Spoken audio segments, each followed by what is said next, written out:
ரீசெண்டாக ஒரு ஊர் திருவிழா போயிருந்தேன். வழக்கம் போல் திருவிழானா நிறைய ஆடு வெட்டுவாங்க அப்படின்னு தான் நினச்சிட்டு இருந்தேன். அங்கே பார்த்தா லைனாக ஒரு 100 பண்ணியை கட்டி வச்சு பிடிச்சிட்டு இருந்தாங்க.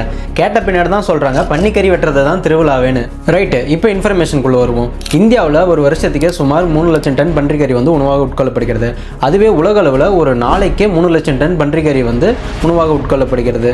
உலகத்தில் அதிகமாக உணப்படுகிற இறைச்சி எது தெரியுமா? அது பன்றி இறைச்சி தான். 2வது இடத்துல கோழி இறைச்சி, 3வது இடத்துல மாட்டு இறைச்சியும் இருக்குது. இந்தியாவோட வடகிழக்கு மாநிலங்களான மிசோரம், மணிப்பூர், நாகாலாந்து போன்றவற்றில் வந்து அதிகமான பன்றி இறைச்சி வந்து உட்கொள்ளப்படுகிறது.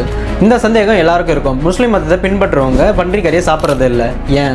முதல் காரணம், இஸ்லாம் மதத்தினரோட புனித நூலான குரான் படி பன்றி இறைச்சி வந்து தீங்கானது, அதை சாப்பிடக்கூடாதுன்னு சொல்லுது. 2வது காரணம், பன்றி சில இடங்களில் அழுக்கு மற்றும் கழிவுகள் உண்ணும் விலங்குகளாக இருக்கின்றன. ஸோ பழங்காலங்களில் அழுக்கு தூய்மை சார்ந்த நம்பிக்கைகள் காரணமாக இது உருவாக்கி இருக்கு. 3வது காரணம், அந்த காலத்தில் பன்றி இறைச்சியிலிருந்து வந்து ட்ரிசினோசிஸ் என்ற புழுநோய் வந்து வர காரணமாக இருந்திருக்கு. 4வது, முஸ்லிம்கள் வந்து பன்றியை தொடக்கூடாதுன்னு அவங்களோட மத சட்டம் வந்து சொல்லுது. ஸோ முஸ்லிம்கள் பன்றி கறியை சாப்பிடாததும் தொடக்கூடாது என்பதும் மத நம்பிக்கை, பரம்பரை மரபு, தூய்மை சட்டங்கள் போன்ற காரணங்களால் வந்து பின்பற்றிட்டு வராங்க.